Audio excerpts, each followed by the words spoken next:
Well, we do love good news, especially in the anime world. You know, we've discussed a lot that's going on. You know, the war in anime, the way anime is, and manga, especially manga, has overtaken the comic book industry. We've discussed this many various times. But tonight we're going to give you two stories that basically some good, very good news. First of all, we're going to start off by thank you for those of you who have subscribed to this channel. We do appreciate this. We've said constantly in the last couple episodes, please support the YouTube producers here. We do need your help. It is very important that you subscribe to our channels, you know, hitting those like, comments. It's very, very important now, more than ever. We've said this in the past before, that it's more than ever. This is really more than ever. I mean, we've gotten situations where, you know, we're being shadow banned. I'm telling you, share these videos, pass them on. You know, YouTube is doing everything they can just to keep us down. You know, every day is a new story on there. We just saw Double Toasted just got a suspension. Hopefully they'll get back up. They'll be able to get out of that suspension. Hopefully that'll work out for them. So the good news is we've discussed Demon Slayer, the movie. It's going to be here in literally a couple weeks on demand, and Funimations will be streaming it on their site as well, which I would not be using Funimations for that. I'd rather pay a couple bucks and watch it on there, or wait for the Blu-ray DVD release, which we've just found out that in Japan they've done that. And not only that they've broken one, they've broken two watermark records. The first record they broke was the first day in sales. They've done about, I think, around 300 to 400,000 in sales for the first day. And in 3 days, they have scored 1 million copies. That's right, folks.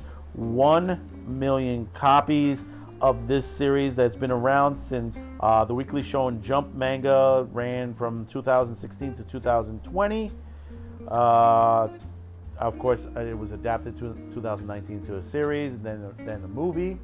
The movie did big numbers overseas and did very well here as well. Now the Blu-ray and DVDs are out in Japan, and it's scoring big numbers again. This should show Hollywood and the comic book industry.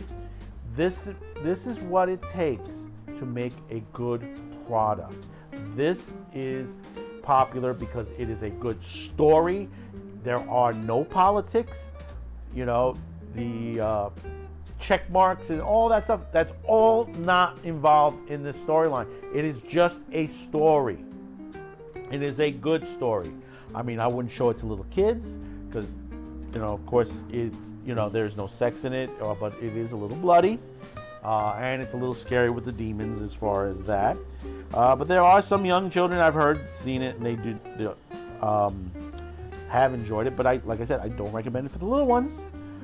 But the anime itself, it happens to be very, very good. I mean, how much more can we say about this? How much more can we say that basically this is what the fans want? Do you understand that, comic book industry? Do you understand that, Marvel? Do you understand that, Disney? Stop blaming piracy. Nobody wants your comic books. Plain and simple. Those who have been promoting these comics, the ones that have been just sitting there saying, this is what we want, this is what, aren't the comic book fans. And those companies that have taken to the point where they've put themselves to the point where they said, yeah, this is where we're going to go in this direction. Screw the fans, screw everybody. If you don't like it, don't buy it. And that's what we did. We didn't buy it. We went over to manga.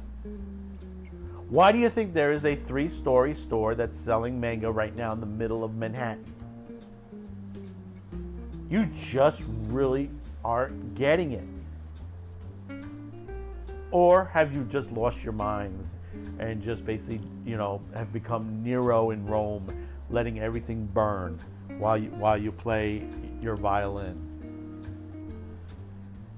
But the other half of the good news, in a couple of days, we'll be able to get to see the first look at the Godzilla Singular Point, which will be out on the 24th on Netflix.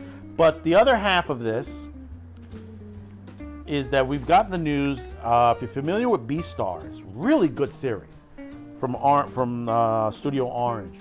If you haven't seen Beastars yet or gotten the manga, this is a fantastic series.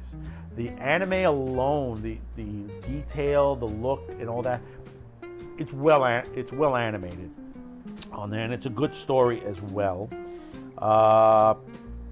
The popularity of it is through the roof as well on there.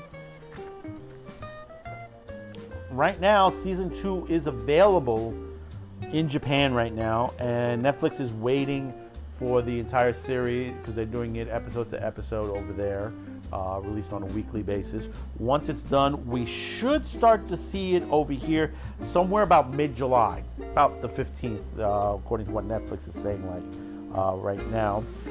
It did leave off in a bit of a twist.